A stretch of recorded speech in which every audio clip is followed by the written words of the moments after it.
Hey guys, can you explain the nature of the astral body? No one can. It's unexplainable. Why are you so happy all the time? 'Cause I'm alive. Aren't you happy to be alive?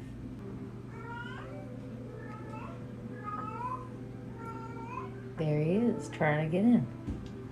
Yeah, my cat is talking.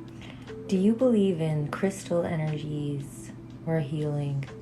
Yes and no. How does consciousness relate to spirituality? That's a great question. Spirituality, a spiritual practice, is one that helps you expand your consciousness. So I'd say they're very intimately related. Who were the Phoenicians? The mysterious people who invented the alphabet and built really good boats. Yes, I interpret dreams. Happy Pride Month. Happy Pride Month, everyone. How come no matter what I do, I feel blocked off from myself? Define no matter what. What have you done? Do you think star seeds are real? Only in the conception that everyone is a star seed, but in this new age, chosen one star seeds meant to save the earth? No, not really. Yeah, the Red Book is a great book. Here's a nice little copy of the Red Book. Right. All we need now is a John and a Mark. Or Matthew.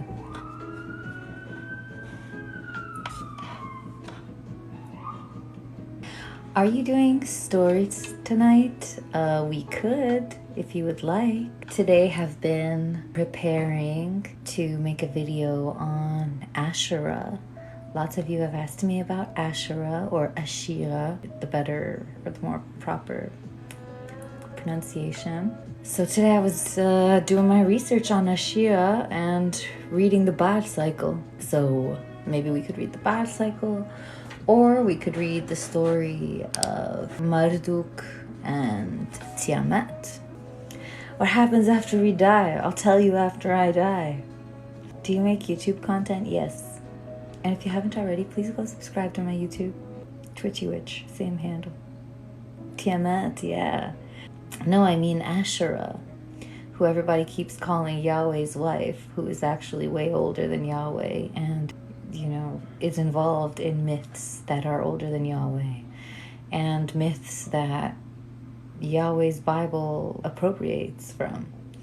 So I'm rereading it, getting ready to make a video on Ashira. But I was also reading Tiamat and Marduk today, so we could read Tiamat and Marduk. Can you please discuss the symbolism behind the cedar tree, you mean? Marduk is interesting. No, Yahweh means monodaddy, God, Allah. Could launch 1,000 ships, damn. Oh my gosh, Yahweh had a wife? That's what everybody keeps saying, but he didn't have a wife. But the gods before him had a mother. And it's so degrading. Thank you, Jim. Everybody's referring to the mother of gods as the wife of Yahweh. It's lame. I will correct this in my next video. Lama at Khul Fin Yafa. You call me cute in Hebrew? Yafa? Thoughts on reoccurring dreams about the sun, racing the sun, eating the sun, 7 sunrises. Yes. Have you been reconnecting to your core lately? Reconnecting with your passions, like with that very deep inner center of gravity fire? Has it been calling to you lately?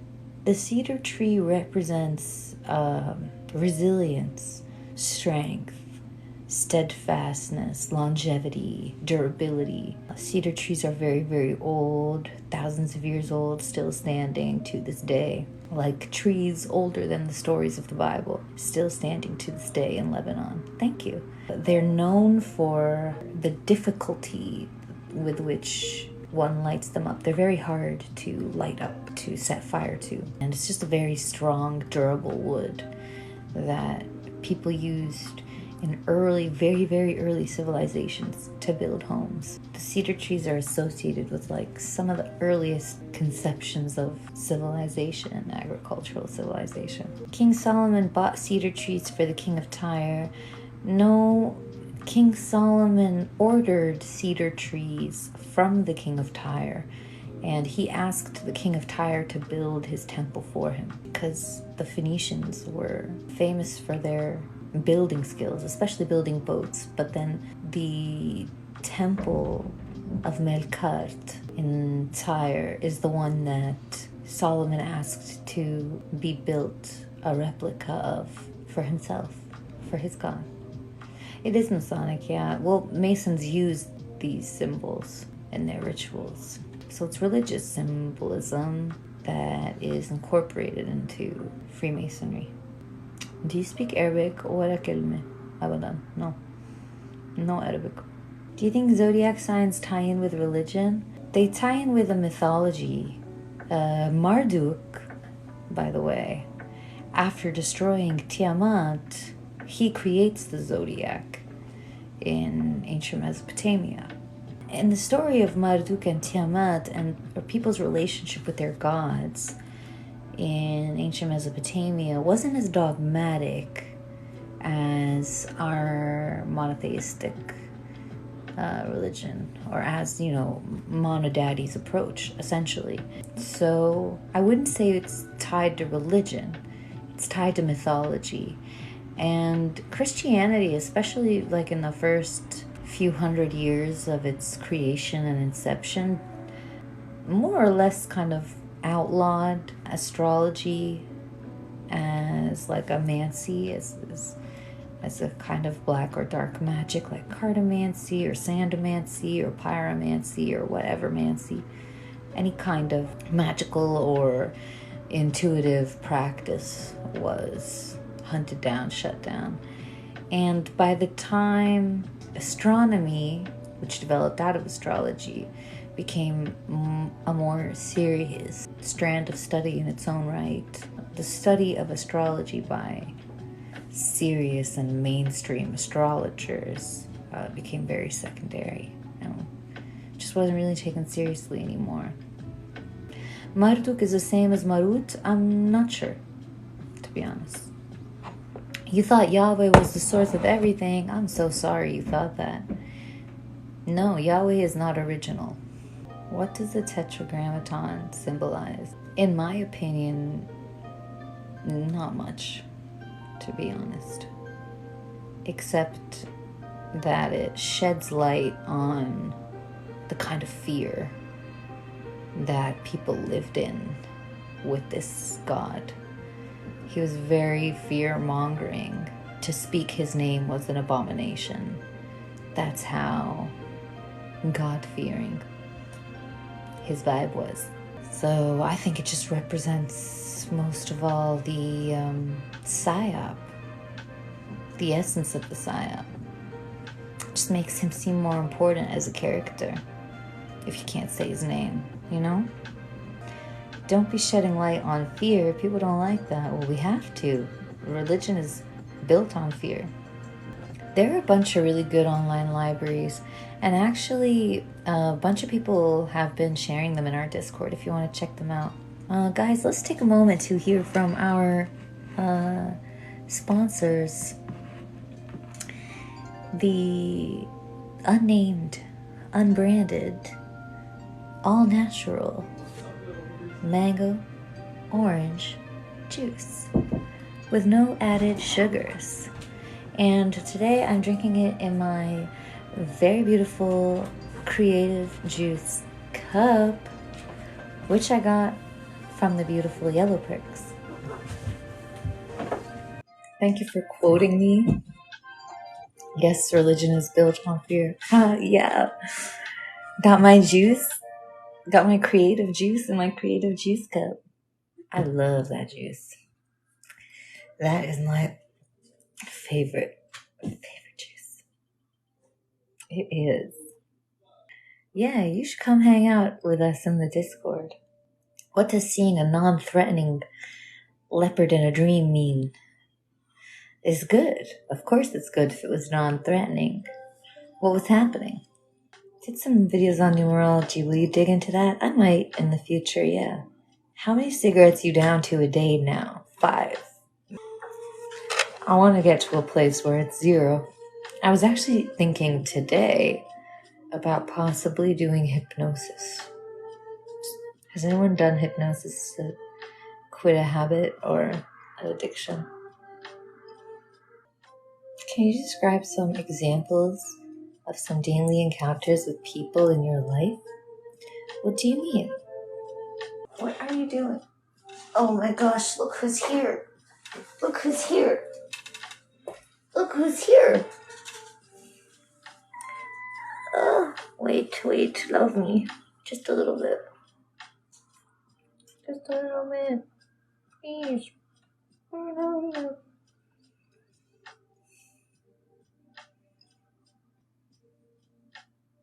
Yushka.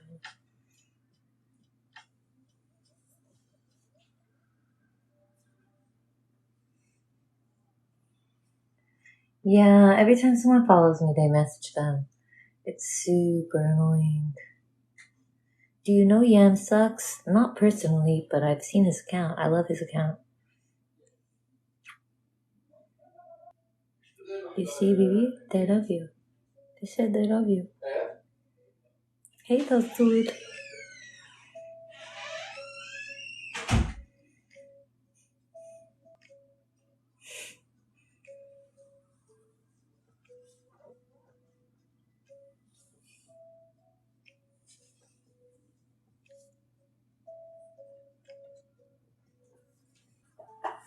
I think spirituality is a coping mechanism. Sure, like that. You could define it like that. I mean, it kind of is a coping mechanism or a treatment, in a way, for the ills of existing.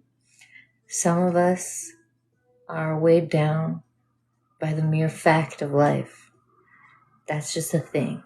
And it's hard to navigate your everyday with that kind of weight on your mind, that kind of anxiety, that kind of stress. Spirituality really helps you in a holistic way put your stress and your anxiety and your existential crisis into context, into broader context where you feel safer. You don't necessarily get rid of your crises, you don't get rid of this struggle, but at least you feel safe within it. We have art so that we shall not die of reality. That's beautiful. Yeah. It aids with inner peace. Yeah, I would say it facilitates inner peace in the sense that you expand. Like I said in the beginning, spirituality is essentially a commitment to the expansion of consciousness, or your active engagement or spiritual practice is meant to aid in the expansion of your consciousness. Yay! Welcome to the Discord. By the way, you guys, if you haven't already and you like these conversations and you want to have more of these conversations, spirituality, human design, astrology, there's so many different channels in there and so many talented and intelligent and creative people to interact with, myself included, as well as Angie of Yellow Perks, who I got this cup from. Bunch of cute stuff and just a bunch of people doing a bunch of amazing things. So come join us on Discord. How do you define God? I don't. God is not defined. And we just started reading the Kybalion in our book club. And instead of God, they use the all. I like that better. The all, or source. I don't like God because it has an Abrahamic implication. Like, it just means Abrahamic God at this point. I just don't even want to acknowledge the dude, between him and me.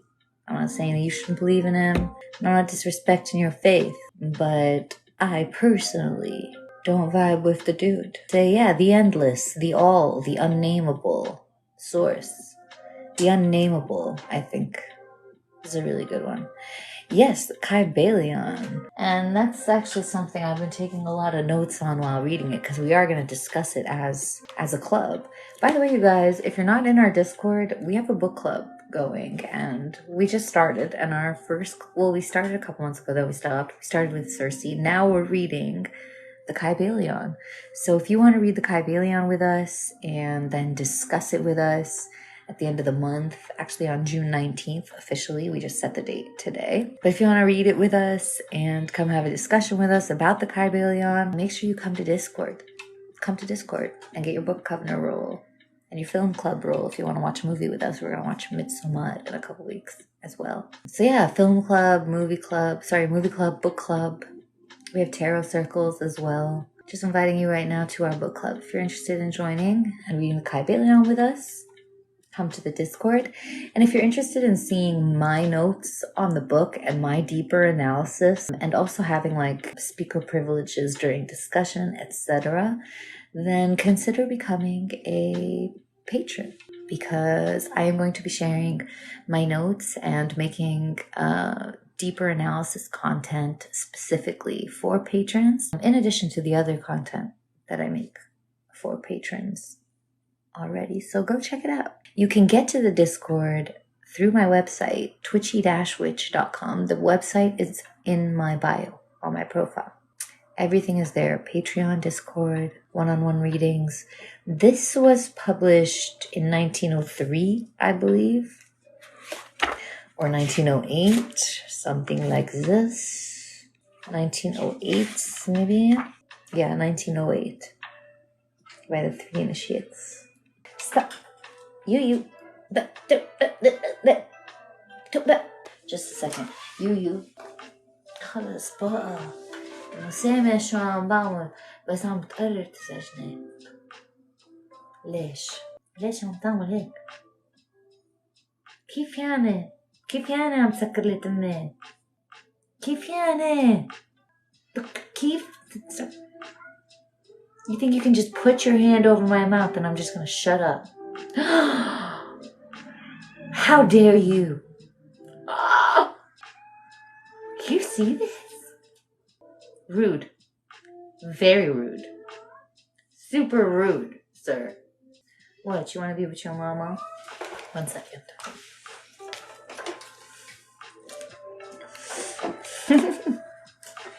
Well, so that was that. Man's is rude. You see him trying to shut me up? He legit was like, shut it, lady. So yeah, what were we talking about? Oh, the Kybalion and Hermes, right. So the Kybalion, who says it's by the Three Initiates, but most people have kind of deduced that it's probably by a man named William Walter Atkinson, the man who worked at the publisher that first published this book back in 1908, who is suspected to also be a Swami. I forgot what he called himself. He also wrote under the pseudonym Swami something. In this book, he claims to quote from an ancient text called the Kybalion. And what's crazy, and here's some of the things I don't like really, like the Kybalion is not a word. Like Kybalion is a made up term by Atkinson. He's essentially trying to mix some Greek word. He's trying to make Kabbalah essentially sound Greek, like a Greek version of Kabbalah. That's the theory. The word isn't actually rooted in anything. It's like Haagen-Dazs. You know, like it sounds like it's something, but it isn't. So that's my first issue with it. Second issue, fact that it quotes from a book that it has no evidence of actually having access to. Third, because it seems to paraphrase, as well as almost like quote directly, from a Hermetic treatise, like an occult Hermetic treatise written in 1880 by two other people. Well, by one guy, then published by this woman. And in the essay in this book, the editor of this centenary edition thinks that the Three Initiates are Atkinson and the two people who wrote that prior essay in the 1880s. He's kind of being generous, I think, to Atkinson, but he thinks that Atkinson wrote this and credited them in that way as opposed to like essentially stole from what they had written. But like I said, all of this doesn't mean that there isn't any wisdom to be taken from the book, because there is. The author clearly has some knowledge of the Hermetica, or at least Hermetic ideas, because I think most of the Hermetica wouldn't have been, or at least the parts that we found in Nag Hammadi wouldn't have been found yet, but there were already Hermetic texts circulating around Europe. But it's really hard to tell when a book or text is authentically Hermetic, because lots of stuff in antiquity, and especially in the occult, ends up getting associated with or attributed to Hermes just by default. Like I said, lots of flaws in the book, but still wisdom to be taken. And if you want to discuss it with us, with our book club, with my book club, and read it with us over the next few weeks, come to our Discord. If you want to support the journey, priority speaker privileges, and then you want to see my notes and my analyses about the book, consider becoming a patron. Our lovely sponsors and our favorite guests, the mango orange all natural juice with no added sugars. The essential nature of the all is unknowable, right? The Tao that can be named, the Tao that can be spoken of, is not the eternal Tao. What religion do you practice? I don't practice a religion, obviously. The difference between spirituality and religion is that spirituality is admitting and being comfortable with the fact that you don't know, that we don't know. We don't know what's going to happen when we die. We don't know who the person in front of us is. We don't know who we are deep down. Spirituality is acknowledging that, accepting that, and being ready and willing to learn forever. Religion is pretending that you do know and believing in what you pretend to know and closing your eyes and having no doubt that what you know is the truth and nothing more needs to be known. Do you see the difference? No, I don't believe the Catholic Church is pagan. I think we throw that word around a little too loosely. The Catholic Church pretty much coined the word pagan. Pagan means non-Christian. The same way Goy means non-Jew. Like, it's not a fun word. It's not a good word. Polytheistic peoples weren't calling themselves pagans. Christians were using the word pagan to essentially demarcate who was a heathen, who was a non-Christian. Pagan actually means like peasant. Pagan meant like a valley dweller, a farm dweller, a land dweller. But it turned into, like, it actually evolved to meaning heathen, non-Christian, essentially. But yes, there are probably lots of pagan practices that were incorporated into Christianity because the people who became Christians were pagans. It's not like there were Christian people who came and, destroyed all the pagan peoples and replaced them. It was the pagan peoples themselves who were proselytized, who were converted into Christianity. Constantine himself was polytheistic, or was a pagan. Just like anti-Semitic gets thrown around. Well, yes and no. I mean, this is more of a political contemporary issue. The word pagan and using the word pagan was essentially just a racist practice. It's just how people othered, how Christians othered anyone that was not Christian. This was this is like a really monotheistic thing. In Islam, I think everyone lives in haram. Like, anyone who's not Muslim is essentially like living in haram. And in Judaism, everyone who's not a Jew is a goy or a Gentile. I think Gentile is like the polite term for goy. So the Abrahamics, especially, because God is one and God is all and God is the power and God is the love, God is the light. The Abrahamic traditions especially leave room for everything that is other than God. Everyone that is other than a practicer or worshiper of God is bad. So, you see what I mean? You feel it? You feel what I mean? What I say? What's your definition of witch? I low-key don't like your username, but I like you. You know, you're not the first person to tell me that. And I think it's more about preconceptions that you have about the word witch because of everything that you see on the internet, on social media. And people use the word for a lot of different things. And I'm sure that, or I don't mean it in the way that you have a notion of. What magic do you practice? The magic of being present. Do you feel drained after tarot reading? No, I love tarot reading. I feel so fulfilled afterwards. I feel full energetically and expanded. I love reading for people and I love meeting people, and it's such a magical experience for me to meet with someone across the world that I've never met before and that I don't know, but that knows me and wants to connect, and somehow I'm able to pick up their energy and pull their cards and connect with them, and people cry most of the time, which is awesome. I get lots of great feedback, and I stay connected with most of the people that I read. So no, I love it. It does not drain me. I mean, yes, it's tiring, and yes, I can only do so many a day because I just, only have so much capacity. Book recommendations. What do you want to learn about? Can you talk to us about the Palestinian conflict? Well, what do you want me to talk about? Yeah, transformational energy. It'll have prompts, it'll give you some structure. I'll just give you what I'm working with. I'll give you my formula for approaches to life, essentially. That's what spirituality is, your approach to life, your life philosophy, your way, your Tao. So I guess this journal what I'm working on is my own Tao. This is my Tao. So if you want to be, I guess, with me on this vibe, or if you like my vibe, and you want to replicate that vibe in your own way, then this will be the way. I don't have tutorial. What if your Tao is blood and thunder? I mean, I don't know what to say.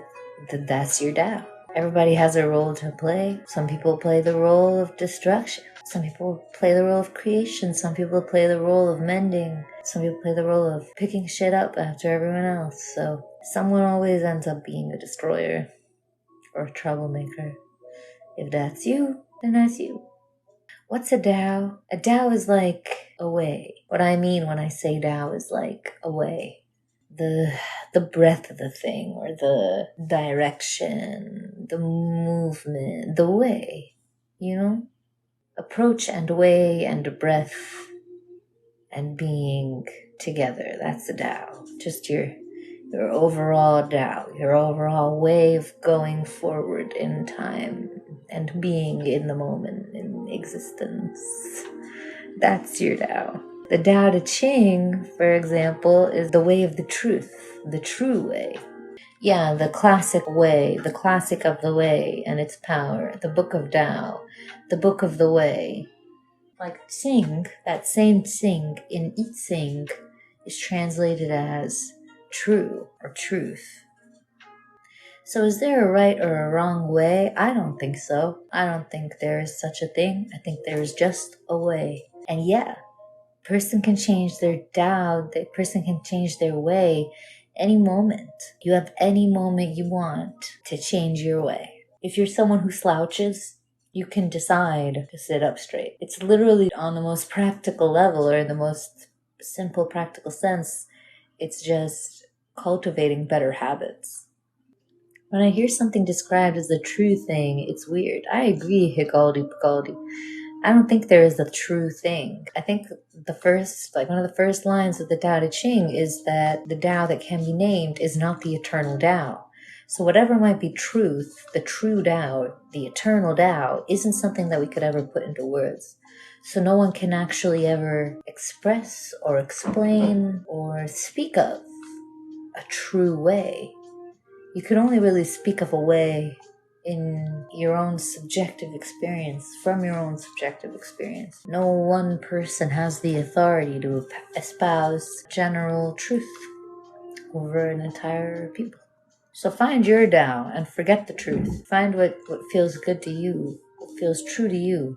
I don't think you can try to tell others their truth. You can't assume to know what someone's truth is, because you can't even assume to know them in their entirety. You can't even assume to know yourself in your entirety, let alone somebody else. So what gives you the authority to tell somebody what their truth is? Everybody finds their truth on their own.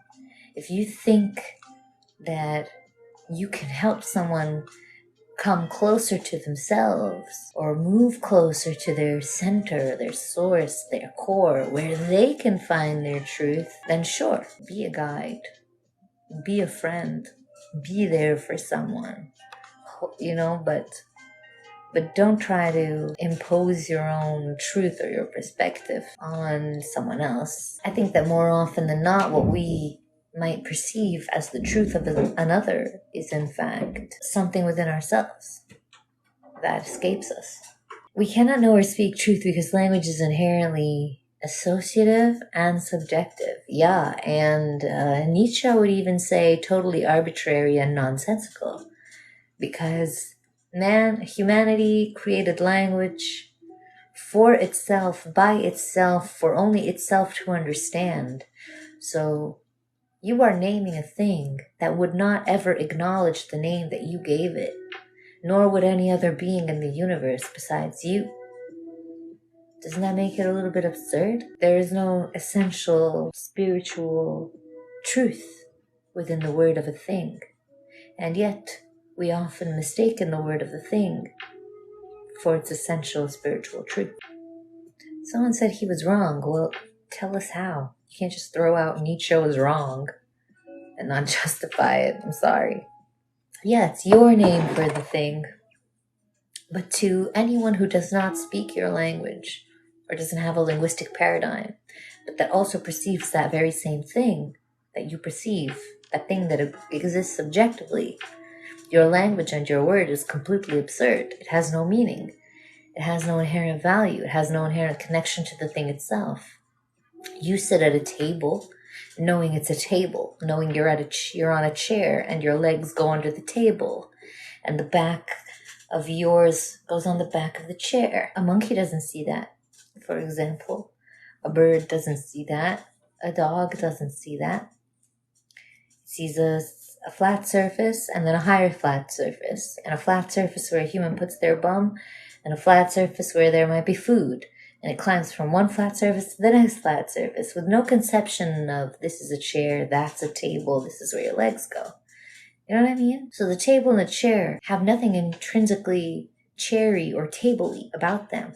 These are just like signifiers. So yes, it's very absurd to a degree, because when all of this blows out into oblivion, if anything were to be found by anything or any life form that doesn't have any conception of linguistic intelligence, it won't mean anything. Nothing we ever did will mean anything. What do you think of the story of Yaldabaoth? I think it's interesting. I love the Gnostics.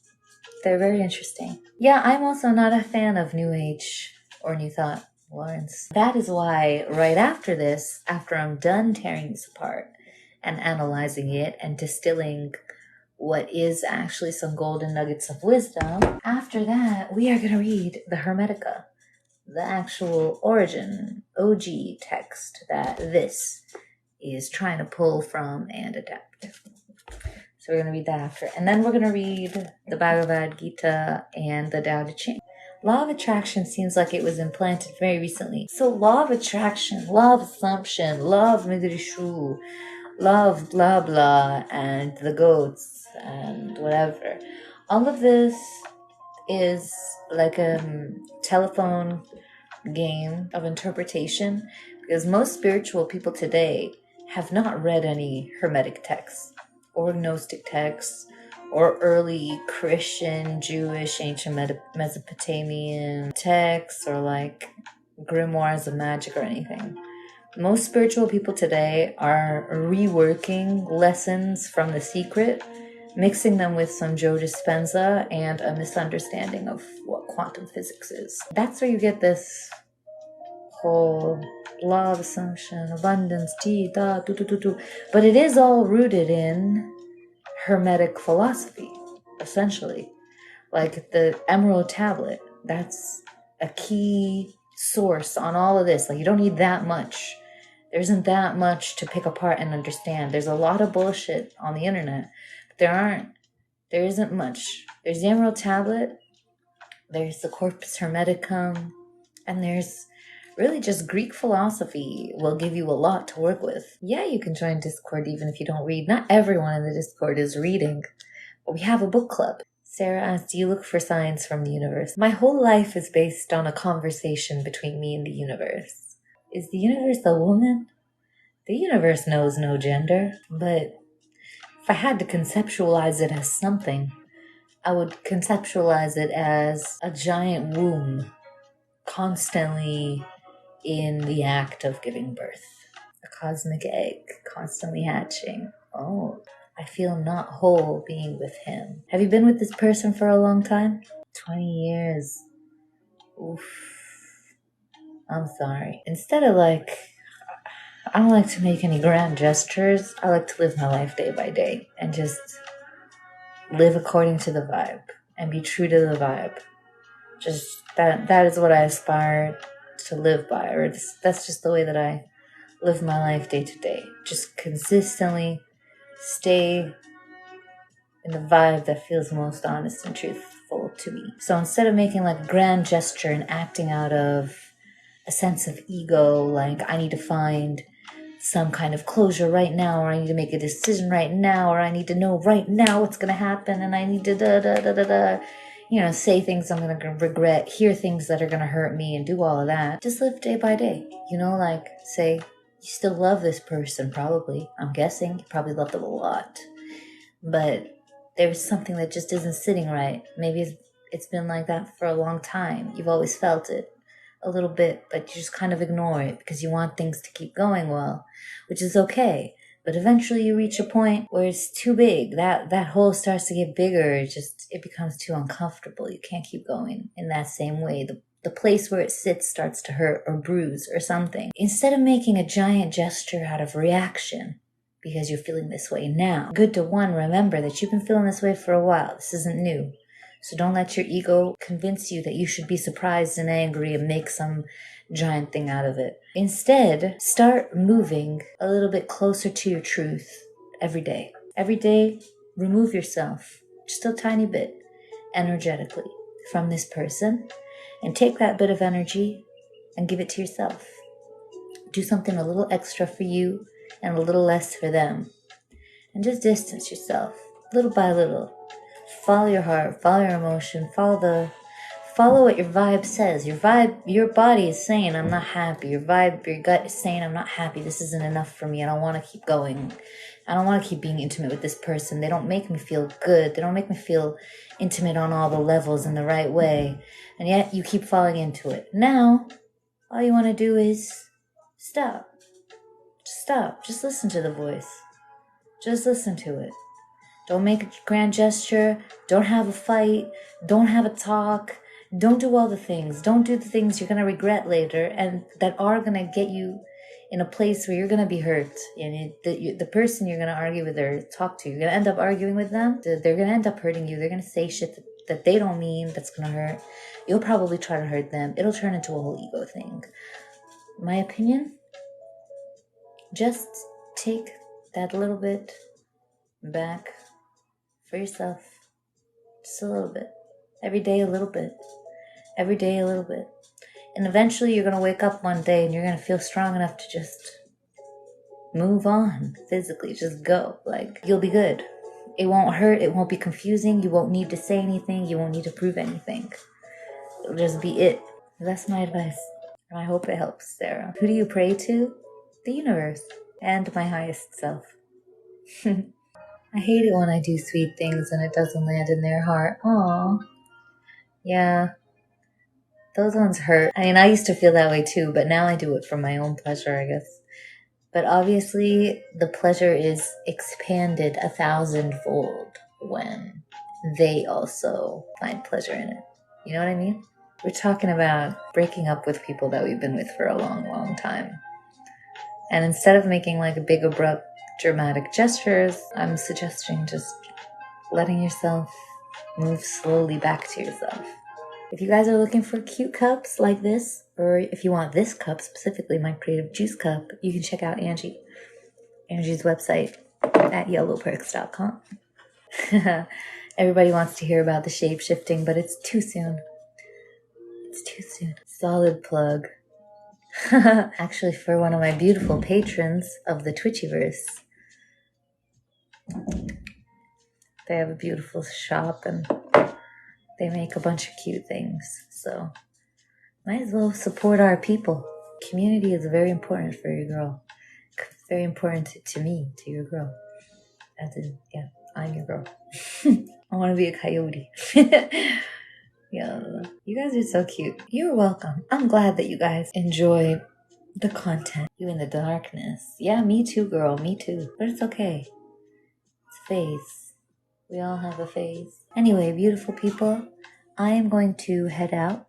It's already 10 o'clock. I need to get some rest and do my stretches. Thank you for this awesome time. This was really nice. I feel refreshed. If you haven't already, make sure you go join our Discord so you can read this book with us and discuss it with us at the end of the month. And if you want my in-depth notes and analysis and more content from me, recordings, audiobook recordings of the read book and my own writings and other things, join the Patreon. I would deeply appreciate your support of my content, my work, my research, all of the community building and stuff that I do. Yeah, consider becoming a patron. Don't feel pressured though. You can still join the Discord and join the book club and join all of the clubs without being a patron. But you get privileges as a patron. So if you want those privileges, go ahead and check it out. And if you want a one-on-one reading, make sure you book it today. Or ASAP. Decide that you want a reading and book it, because you're going to have to book it at least 3 weeks ahead of time. The soonest opening for readings on my calendar right now is the 26th of June. So there are only 2 days of June left, and then we're in July. So if you want a reading, book it quick. Okay, I love you. You're amazing. I can't wait to see you in the Discord. All the new beautiful faces. Excited to read the Kybalion with you. And see you around. Love you, love you, love you.